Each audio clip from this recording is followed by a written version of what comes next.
अस्सलाम वालेकुम स्टूडेंट्स। आज हमारा चैप्टर नंबर 4 का लेक्चर नंबर 5 है। आज हमने जो टॉपिक्स कवर करने हैं उसमें सबसे पहले है ई कॉमर्स और इसके अलावा वीडियो कॉन्फ्रेंसिंग।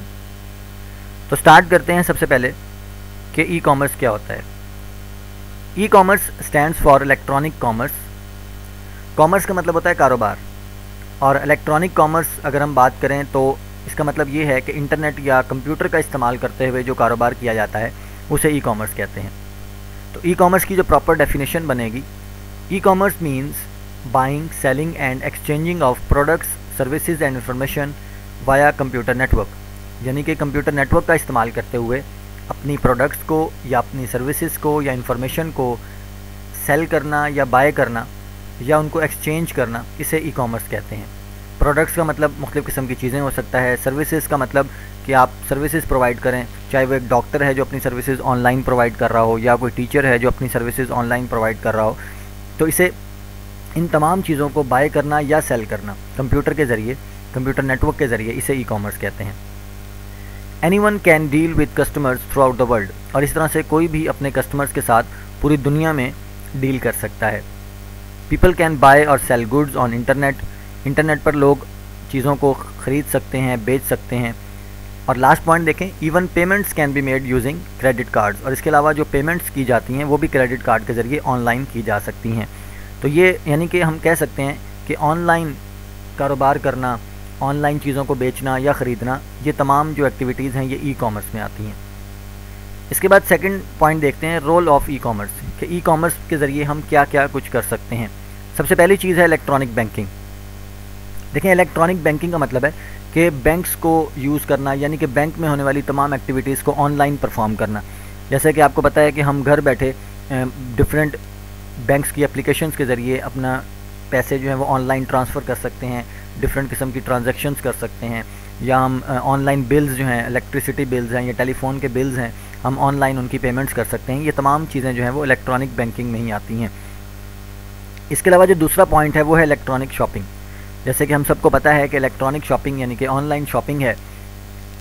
हम घर बैठे डिफरेंट वेबसाइट्स के ज़रिए ऑर्डर्स कर सकते हैं और वो जो भी चीज़ें या जो भी प्रोडक्ट्स आप वहाँ से लेते हैं वो आपके घर तक पहुँच जाती हैं, और आप उनकी जो पेमेंट्स हैं वो क्रेडिट कार्ड के ज़रिए भी कर सकते हैं।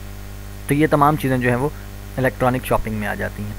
उसके बाद मार्केटिंग एंड एडवर्टाइजमेंट है, यानी कि आप जो अपनी चीज़ों की मार्केटिंग करते हैं, एडवर्टाइजमेंट करते हैं, वो भी आप ई कॉमर्स के ज़रिए ही कर रहे होते हैं। उसके बाद प्रोवाइडिंग कस्टमर सर्विसेज। बहुत सी कंपनीज़ हैं जो अपने कस्टमर को सर्विसेज प्रोवाइड करती हैं, ऑनलाइन सर्विसेज प्रोवाइड करती हैं। जैसे कि हम एग्जांपल ले सकते हैं कि जैसे जैज़ या टेलीनॉर की कंपनी है, आप उसकी वेबसाइट ओपन करके डिफरेंट किस्म की पैकेजेस वगैरह जो हैं वो देख सकते हैं। तो ऑनलाइन आप सारा काम कर रहे हैं, तो उसका मतलब वो जो कंपनीज़ हैं वो आप अपने कस्टमर्स को ऑनलाइन सर्विसेज प्रोवाइड कर रही हैं। इसके अलावा ऑनलाइन ट्रैवल रिजर्वेशन है। आपने कहीं ट्रैवल करना है तो आप घर बैठे टिकट्स वगैरह बुक करवा सकते हैं, चाहे वो बस की टिकट है या वो ट्रेन की है या एरोप्लेन वगैरह की टिकट्स हैं। आप तमाम जो है उनकी एप्लीकेशंस के ज़रिए घर बैठे ही रिजर्वेशंस करवा सकते हैं। ऑनलाइन ट्रेडिंग है, यानी कि ऑनलाइन कारोबार कह सकते हैं इसे। ऑनलाइन ट्रेडिंग जो है वो आप कर सकते हैं, यानी कि कोई बेचने वाला है, कोई ख़रीदने वाला है, तो वो तमाम काम घर बैठे इंटरनेट के ज़रिए परफॉर्म किए जा सकते हैं।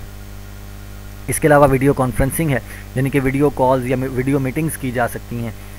बड़ी बड़ी कंपनीज़ हैं वो बजाय इसके कि एक मुल्क से दूसरे मुल्क में जाने की बजाय वो अपने अपनी जगह पर बैठकर ही वीडियो कॉन्फ्रेंस या वीडियो मीटिंग्स वगैरह कर सकती हैं। तो ये तमाम जो चीज़ें हैं ये इलेक्ट्रॉनिक कॉमर्स के ज़मरे में ही आती हैं। इसके बाद नेक्स्ट पॉइंट देखते हैं, टाइप्स ऑफ ई कॉमर्स। ये जो ई कॉमर्स हैं ये 3 टाइप्स हैं।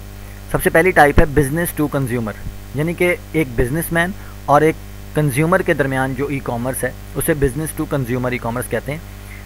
यानी कि इसे हम B2C भी कह सकते हैं। तो B2C ई कॉमर्स यानी कि business to consumer e commerce consist of the sale of goods and services to the general public. यानी कि एक बिज़नेसमैन अपने कंज्यूमर्स को, यानी कि जनरल पब्लिक को जो अपनी चीज़ें हैं वो सेल कर रहा होता है। Consumer can visit websites and purchase goods, यानी कि कंज्यूमर्स वेबसाइट को विजिट करते हैं और वहाँ से डिफरेंट गुड्स जो हैं यानी कि डिफरेंट चीज़ें जो हैं वो परचेज़ कर सकते हैं। तो ये जो ई कॉमर्स है ये बिज़नेस टू कंज्यूमर, यानी कि एक बिज़नेसमैन कंज्यूमर को चीज़ें सेल कर रहा होता है। दूसरी जो ई कॉमर्स है वो है कंज्यूमर टू कंज्यूमर, यानी कि एक कंज्यूमर दूसरे कंज्यूमर को चीज़ें जो है वो बेच रहा होता है या ख़रीद रहा होता है। इसकी एग्जांपल में हम ऐसे कह सकते हैं जैसे कि OLX के ऊपर हम कोई भी जो है वो अपनी पुरानी चीज़ों को सेल कर रहा होता है और दूसरी तरफ जो है वो कोई भी कंज्यूमर जो है वो उनको परचेज़ कर रहा होता है। तो यहाँ पर हम भी बिज़नेस नहीं कर रहे होते हैं, दूसरा भी बिज़नेस नहीं कर रहा होता, मकसद सिर्फ कंज्यूमर टू कंज्यूमर जो है वो चीज़ों को सेल परचेज़ करना है। तो इस ई कॉमर्स को कहते हैं C2C ई कॉमर्स। तो यहाँ पर डेफिनेशन में लिखा है C2C e commerce takes place between two consumers. दो कंज्यूमर्स के दरमियान जो ये कारोबार किया जाता है उसे ई कॉमर्स C2C कहते हैं। One consumer sells the items and the other consumer purchase the items, और दूसरा कंज्यूमर जो है वो आइटम्स को परचेज़ कर रहा होता है। तीसरे नंबर पे जो टाइप है इसकी वो है बिज़नेस टू बिज़नेस, यानी कि एक बिज़नेसमैन दूसरे बिज़नेसमैन को सर्विसेज प्रोवाइड कर रहा है। ऐसा भी है कि बहुत सी कंपनीज़ हैं जो एक कंपनी है वो दूसरी कंपनी से सर्विसेज जो है वो ले रही होती है।